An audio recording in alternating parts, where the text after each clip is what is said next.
Alright, what's going on everybody? Zombies here again, and today we're back with another Marvel Snap video. So today we're back with an updated tier list, and a lot has happened since we took a look at the tier list last week. Most notably the addition of High Evolutionary joining Marvel Snap, and it has had quite an impact on the metagame. In fact, High Evolutionary has made Snap history here as probably the most played new release in the game's history, capping out at about a 40% appearance rate at its highs shortly after release. For a little bit of additional context, Shuri, at the height of her popularity, was in the 20-ish% range, low 20s, so about double what we saw when Shuri was at the height of her power. Really crazy. Really shows that this is easily the most hyped up card Snap has ever released, and it kind of makes sense when you consider both the big bad status and the fact that it is essentially 7 cards jumbled up into one card. That has understandably had some very severe implications for the other decks in the format, so we're going to take a look at that in this week's tier list. Before we dive on into it, I do want to mention the companion article from Den in the link in the description. If you want a bit more information about any of these decks or why they're rated where they are, check out his article, link in the description below. So looking at the tier list here, we can see there have been some developments from last week. Most notably, the Good Cards Wave deck falling down a bit from tier 1, High Evo being introduced, and we can see it has 2 main archetypes here, High Evo Lockdown and the full all-in High Evo plan.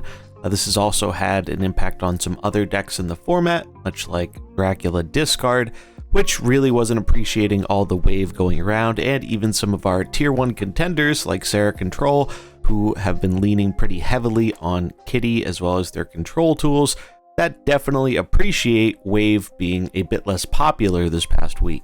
Another deck that has squeaked its way into the tier list this week is Deadpool Destroy. Destroy is still trying to get a handle on what it wants to do after the changes to wave a few weeks ago, and it seems like Deadpool is the direction a lot of people are opting to try out with it. Looking at all the decks we have listed here, it becomes clear there are 3 main pillars of the format right now. We have Wave, we have Kitty Pride, and we have High Evolutionary. Those 3 strategies are going to be very present in a lot of the decks we're going to look at, and if a deck is not running one of those 3 cards, it often is trying to lean into a strategy that can help counter one of those 3 archetypes. We're going to dive on into the deck lists here for each of the decks listed, but before we do, if you enjoy this type of content, remember to like and subscribe, and stay tuned here at Marvel Snap Zone for all your Marvel Snap content. Starting it off with our first tier 1 deck here, and that is Sera Control, continuing to top the ranks and be very favored into a diverse field with a lot of people exploring the new High Evolutionary archetype. Probably the biggest reason for Sera Control's continued dominance this week has to rely on the fact that Wave became a bit less popular in the wake of High Evolutionary's release. Sera Control is in a really great spot right now because it finds a nice balance between countering powerful threats from the opponent and being able to put out a ton of points on its own. Kitty Pride continues to add a ton of power to the archetype and demands an answer if the opponent is able to get it down early, especially coupled with an Angela. If you do not find your Killmonger or Wave, it's going to give you a pretty tough time. Not only has High Evo resulted in less Wave decks around for the time being, but these High Evo decks often are leaning on the Hulk for their final way to close out a lane at the end of the game, so the fact that we have powerful tech cards, namely Shang-Chi, but also Enchantress, as ways of dealing with that powerful endgame win condition definitely makes Sera Control a prime choice for this week in Snap. Sera Control continues to be one of the most resilient and adaptable deck archetypes in Marvel Snap, and if it continues to be as powerful as it is right now, I would not be surprised to see Wave making more of a comeback as a counter in the coming weeks. Another deck that maintains its tier 1 position this week is Iron Patriot with the addition of the newly buffed Invisible Woman. Invisible Woman has been a great addition to this deck as it helps shore up a weakness to Enchantress, which was previously the biggest issue this kind of deck had. Previously, this deck had to rely on Cosmo as a way of helping to deal with Enchantress, so the fact that we're able to do that a bit more efficiently at a cheaper mana cost at 2 with Invisible Woman is a pretty big boon for the archetype. We can see that players have started to return to Ultron after realizing that Iron Lad doesn't really have as big of a downside with Ultron as many players previously thought, as even if you do fill your lanes with Ultron drones earlier than expected, you can just fill up on your good ongoing Patriot stuff in your Lad lane to hopefully close out the game. Not only is this deck capable of putting out a ton of power in its own right, but it does pack some powerful counter tools for some of the more represented archetypes in the metagame, such as the Sera and Kitty decks with Wave, and the deck we have lurking in the background preying on some of the new high Evo stuff, Galactus. We have Debris just in case. Though this deck may not be the most popular on ladder, currently only representing a 2% metagame share, it continues to put up very impressive results in tournaments and seems to be generally underplayed relative to its performance. It may not be the flashiest deck out there, but the fact that it's able to put out a ton of power on its own while still packing powerful counter cards for prominent archetypes makes Iron Patriot a serious tier 1 contender. Moving on to tier 2, another deck that saw a lot of success this week was the Kitty Pryde bounce deck.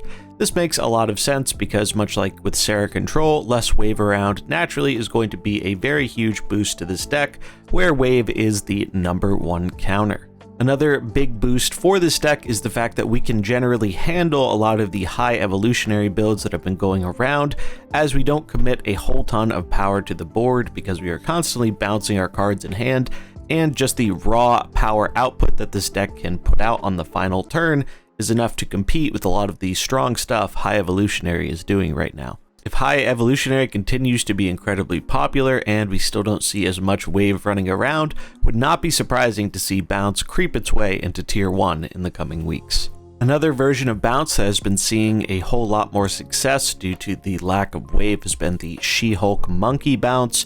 This deck was hit really hard by the Wave nerf, because before we used to be able to get our She-Hulks under the Wave, and now we can't, so this deck got a whole lot weaker because of the Wave change, but like the other Kitty Pryde and Bounce decks, really is seeing a ton of benefit from the fact that not as many decks are running Wave right now, which is letting us get off the really absurd things you can do with this deck, such as double She-Hulk, double Hit Monkey, Mysterio on the final turn. It's just, you put out a really absurd amount of power while having access to just generally some of the best stuff the normal Bounce deck is trying to do with Kitty Pryde and Angela. Speaking of Wave, good cards Wave is taking a bit of a dive this week down from tier 1 to tier 2. We can see that the deck has made an addition of Luke Cage to try and counter the fairly absurd amount of high evolutionary around in the metagame. But even with that addition, this deck seems to be struggling a little bit compared to how it was doing before the introduction of High Evo. Wave locking down the final turn hasn't been quite as impactful as it was before the card's addition, and Leader having a bit of the same experience here, where even if we do copy their Hulk on the final turn, we often are not floating mana, so the opponent's Hulk will generally be bigger than the one we copy off of Leader. The prominence of High Evo is definitely the thing that has knocked this deck down a peg, as it doesn't really have as many tools to deal with it. However, if we see Kitty Pryde continue to rise up to try and prey on the many High Evo decks around, would not be surprised to see this deck get better, with the fact that it plays really well into these Kitty decks with things like Doom and Wave. Only time will tell what direction this deck is going to go in the future. However, would not be surprised to see it transition from a more proactive deck like we see here into a slightly more reactive style deck if High Evolutionary continues to have its increased presence in the coming weeks. Speaking of High Evolutionary, we have our first High Evo deck here, and it's definitely looking to be the most popular deck after the initial few days of experimentation for the card. This is a lane control deck, an archetype that in my opinion has been fairly underrated for a while now, but is finally rising in popularity with the addition of the new High Evo cards. Basically, what this deck is trying to do is it's trying to leverage Storm and or Spider-Man to close down a lane for us. Sometimes we can close down 2 lanes with those cards, however, The nice thing about this deck is we don't need to fully rely on the lane lock strategy, as often if we can close down one lane with Storm or Spidey, we can rely on our Hulk to solo the final lane. Another reason for this deck rising to popularity is a lot of players opted to switch to Galactus to try and counter much of the high Evo stuff going around, so Spider-Man and Storm really help with limiting the Galactus player so that they're not able to easily just fight for one lane and win the game. This version of High Evo leans on the cheaper High Evo cards as well as the Hulk as our big finisher, and really shows that you don't need all the High Evo cards in a deck to get value out of it. Cyclops is very effective at being able to afflict negative power in a Storm lane, so he is often the card we're slamming down there, along with our other cards that can gain power over time, such as Sunspot and Nebula. Misty Knight also a natural fit in this equation since we want to be floating mana almost any time we can in order to pump our Hulk, but you really do reach a critical mass of this unspent energy buffing up our team. When we float one, it pumps Sunspot, it pumps Misty, Cyclops gets negative affliction on 2 cards, and we pump our Hulk. That's a lot of value for floating 1 energy. We can see the recent addition of Armor, as this deck leans very heavily on its 1-drops and its final big win con in Hulk, so being able to help guarantee that our 1-drops won't die to Killmonger or our Hulk won't get Shang-Chi'd is a very beneficial thing for this style of deck. And then we also have Doom, who has been a natural inclusion in these lane lock style decks for a while, as it gives us another way to fight for all the lanes at the end of the game and helps make us resilient to wave as well. Lane lock has also been successful in fending off a lot of the Kitty Pride decks, as by limiting where they can play their cards, it doesn't matter if they're going to have a giant kitty or a big hit monkey if they can't play as many cards on the final turn, and especially if they're limited in where they're able to play cards at all to begin with.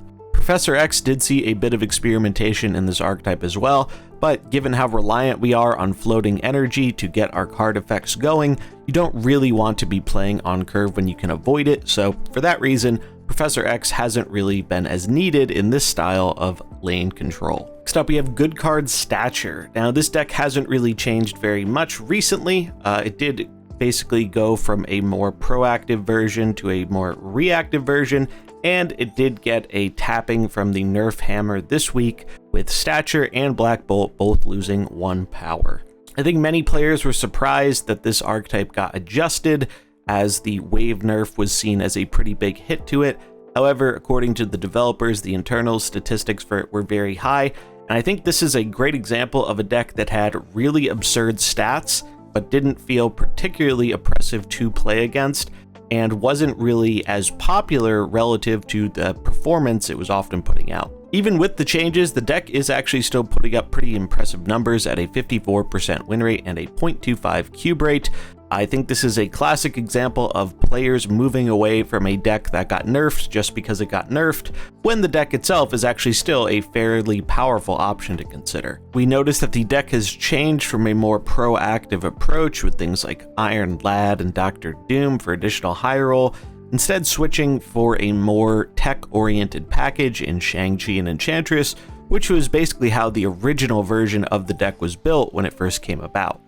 The main reason for this seems to be the evolved Hulk being very difficult for this deck to outpower in one lane, so rather than opt to just try and put all our power into outpowering the Hulk, we decide to just blow it up instead with Shang-Chi if we can. This deck definitely does appreciate the fact that there is a bit less wave going around in the metagame, and that also helps justify the fact that we are no longer running Dr. Doom in this list. I think this list will continue to be a solid performer, but an underrepresented archetype, as even when it was at the height of its power, it really wasn't an outlier in terms of overall player popularity, and given the fact that players often move away from decks with nerfed cards, even if the nerfs were relatively minor, means that this deck will probably not be a very popular part of the metagame in spite of it being a pretty solid choice. Sera Surfer continues to be a popular, if somewhat underrated archetype, which is leaning pretty heavily on its lane control elements here, such as Goose, Storm, and Juggernaut. Goose has been a huge powerhouse in this deck. As mentioned previously, High Evo often is leaning pretty heavily on Hulk to help close out its games, So the fact that we can guarantee a Hulk cannot be played in one lane as early as turn 2, really strong benefit for the deck, and one where we don't really have much downside as our only card that can't be played in the Goose lane is Sera. The lane control elements also give us game against the Kitty Pryde decks, as does Killmonger, so given that those are the two most popular archetypes in the game right now, Sera Surfer seems like a pretty solid choice if you're looking for something that has game versus both of them. Cosmo is another powerful inclusion here, as many decks have moved away from running Cosmo, but it does give us some help in dealing with things like Doctor Doom or Galactus. Because of the lane control elements and Cosmo, I would say that Sera Surfer is probably the best deck to go with if you're running into a lot of Galactus, as it runs a fair amount of counters to the archetype that normal Sera normally can't justify. Though it doesn't generate quite as much power output or crazy tech swings as its Sera Control counterpart, the lane control elements definitely make Sera Surfer a very solid choice for ladder right now. Next up, we have Evolved Lockjaw. Now, there's not a whole ton to say about this archetype, but it is worth mentioning as High Evo has definitely given it a bit more stuff to toy with in terms of cheating big stuff out into play. So with this version of the deck, High Evo and Hulk are the main new inclusions. We were already running Wasp before, but now she gets a bit better as she can reduce power on the opponent's cards before she gets thrown into the Lockjaw to hopefully pull out something much bigger. With the Hulk and Infinite essentially giving us two 20 power things to roll into, the pure raw power output of this deck is as high as it's ever been, and that has led to people experimenting with Dracula again as we have more high power cards in our hand for him to discard. Though this deck isn't putting out any crazy numbers compared to what it was before, it definitely has given people more of a reason to experiment with the Thor version of Lockjaw as opposed to Thanos, which has previously been a lot more popular version of the Lockjaw archetype in recent weeks. Between Lockjaw, Dracula, and Jubilee, we have a lot of ways of cheating out a whole ton of power into play, so if you like slamming really big stuff, this might be one you want to consider. And if you don't have access to High Evo and just want to play a regular Thor Lockjaw deck, this is a way you can go with the deck that might have a little bit more game against the Sera and Kitty decks, in particular with the inclusion of Wave. Next up is the deck everybody loves to hate, and that is Galactus. So, Galactus making a bit of a comeback this week. And the main reason for that is the fact that so many people were jamming high evolutionary decks and not many people were jamming tech to help deal with Galactus. So anytime there is not, an abundance of tech going around to deal with this card, Galactus is going to rise in play rate, and that's exactly what happened here. There's not too much to say about this archetype that hasn't already been said before, though it is worth noting the more recent inclusion of Iron Lad as giving us another way to Hail Mary go for a Galactus, or even just go for a ramp piece that we might be missing in order to cheat Galactus out ahead of curve. It is worth noting that the developers have mentioned fairly recently that Galactus is trending up higher than they would necessarily like, so it is possible this deck might see some adjustments in the near future, but for the time being, it seems to be profiting a lot off the fact that everyone ran to high evolutionary without accounting for some of the counters needed to help stop this powerful big bad archetype. If the popularity of this deck continues to increase, would not be surprised to see decks like Patriot as well as the lane control archetypes benefit quite a bit in being able to counter this fairly linear style of deck. Next up, we have a more standard version of high evolutionary. Though it was not making up the best cube rate of the High Evo decks, that one definitely belongs to the Lockdown version. This one ended up coming in at a 25% play rate on its own, which is frankly fairly absurd. And again, reminder, Shuri, height of her popularity was just above 20%. So the fact that one deck like this was able to make that much of an impact, especially as a Series 5 card, is really a notable thing for the history of Marvel Snap, as that's not something we've generally seen before from a new card release. Even with many players teching in Luke Cage to help deal with High Evo stuff, especially mirror matches, has not been enough to keep this new big bad down. This version opts to lean into including Wave as a way to help deal with the Sera and Kitty Pryde decks, and since our main way of closing out the game on turn 6 is often going to be Doom or Hulk, we don't really have to worry about the limiting effects that Wave brings, and it can even enable us getting an additional value out of Sunspot or Misty Knight and Hulk on the final turn. One thing to keep in mind about this style of deck is that due to the crazy amount of mirror matches going around right now, it is a little bit hard to fully evaluate the best way to go and the accurate stats for this deck, as a more clear picture will be painted once more players start going back to their normal decks instead of just playing only High Evolutionary because it's the flashy new flavor of the week. Overall, it's been a great first week for High Evolutionary, showing him have a huge impact to the meta, and I can't wait to see how things end up going with stats and builds as the meta gets a little bit more diverse with less people playing this card as the flashy new appeal of it starts to wear off a bit in the coming weeks. Another deck that has benefited from the decrease in Wave's presence has been Dracula Discard. This deck really hasn't undergone any major changes to the archetype. However, it really didn't appreciate the amount of Wave in the metagame, as if we were able to get off our best curve plays, which is often Dracula into MODOK into Apocalypse, Swarm ended up being a liability, making our Dracula not a guaranteed discard, and limiting us from playing our free 0/3s for additional power. So this deck was already a fairly solid contender. It had a little bit of trouble with Wave being such a present force in the metagame, and now that she's easing up a little bit, Discard finally has a little bit more room to breathe. Moving on to tier 3, we have the Devil Dino Darkhawk. Not much has changed with this deck. Still a decent enough Dino deck. However, a lot of other decks seem to be doing things better with the included cards here, like Darkhawk and Dr. Doom. So it's an okay choice, but it's not putting up any particularly impressive results, even with the metagame shift that High Evo has brought about. Deadpool makes his way onto the tier list this week, with Destroy still looking to figure out a new home for what it's trying to do. I've toyed around with this version of the deck myself, and it's definitely a lot of fun to play, but it has a bit of an issue that Destroy has had for a while now, which is it just is a bit inconsistent, where if you don't draw your cards in the right order, you do have a bit of a bad time.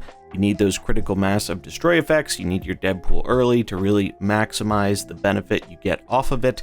So though the deck can have some really cool high rolls, it's far from consistent, and overall, so even though the deck can have some very impressive high rolls, the deck is fairly inconsistent, and it also doesn't really appreciate all the negative stats going around from High Evolutionary. With no new Destroy cards on the horizon until July, it might be some time before we see more experimentation with this archetype, but it's nice seeing people try to do something a little bit different with Destroy in the wake of Death Wave no longer being viable. Next up, we have Hela Discard, which made its way up from tier 4 to tier 3 this week.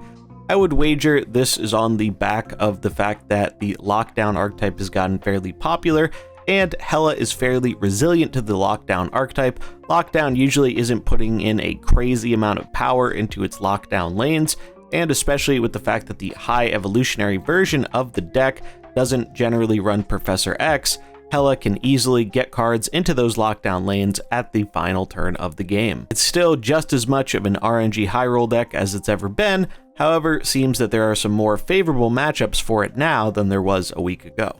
Moving on to tier 4, closing out, we have a few familiar faces here, which seem to be struggling to adapt to the changes that High Evo has brought into the meta, first of which being Shuri. Shuri generally has just been about getting out that maximum power with your Shuri Redskull Taskmaster or your Shuri She-Hulk Taskmaster as the biggest power plays you can do, but with the impact of Hulk often getting up to 18 or 20 power, people realized you can just do that without Shuri, and as such, Shuri does not really seem to compete with that very effectively, as it's a proactive deck, not a reactive one, and a lot of the High Evo decks are just doing the proactive plan a bit better and a bit less telegraphed. Similar story here with Electro Ramp. This is a deck that tries to leverage Wave and Sandman and also get out a bunch of big threats. However, with a lot of the High Evo decks running around, Wave can be a bit of a liability, allowing the opponent's deck to cheat out a really big thing into play, and a lot of the High Evo decks don't really care about getting Sandman later on in the game, as they're only playing one card a turn anyway. Leader is also proving to not be as powerful of a top-end play as he was previously, due to the fact that copying a Evolved Hulk really isn't that impactful most of the time. It'll be interesting to see if this deck tries to adapt to the current environment in the coming weeks. However, for the time being, it seems like it is struggling with the introduction of High Evolutionary. Then we have Dino Collector. This is a version of Devil Dino that tries to utilize Kitty Pryde, as well as the recently buffed Collector. Still, much like the other Devil Dino deck, regular Dino just hasn't been putting up overly impressive results, and with the fact that a lot of people are expecting the Evolved Hulk coming out of high Evo decks, Shang-Chi is starting to return to his high play rate, which is never a good thing for this style of Dino deck. And then closing it out, we have Negative Surfer. So Negative still inconsistent as ever, though we do see the introduction of Rogue. Rogue was tried in the past in Negative, but was removed when there wasn't very much ongoing in the meta. Now that there's a lot of Luke Cage and Hulks and whatnot going around, Rogue is starting to see a bit of a resurgence in play, even if it's only temporary. But overall, the Negative deck isn't really doing anything super different than it did in the past. It can do some really crazy things if you get the right sequence of draws, but its inconsistency often leaves you wanting more.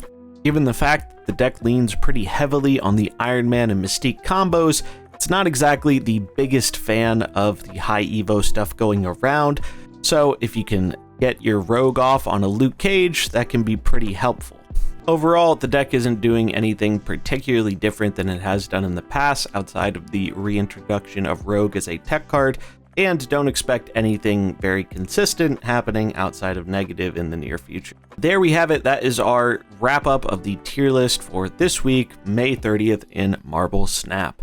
Can't wait to see how things continue to evolve in the wake of High Evolutionary. What do you think about the environment? Do you like High Evo? Do you not like High Evo? Do you think it's going to stay as popular as it is? Or do you think some of these other decks that people have temporarily moved away from to try out the hot new big bad are going to come back and overtake the archetype? Let me know what you think about how things have been evolving in the meta in the comments below, and highly recommend checking out the article in the description for some more insight into the decks, how they play, and if you just want to grab the code to import into the game. Again, link in the description as always. That's going to wrap it up for this week's tier list, though. I hope you enjoyed it, and if you did, remember to like and subscribe, and stay tuned here on Marvel Snap Zone for all your Marvel Snap content. I'm Zombies, I hope you enjoyed it, and I'll catch you in the next one. Peace.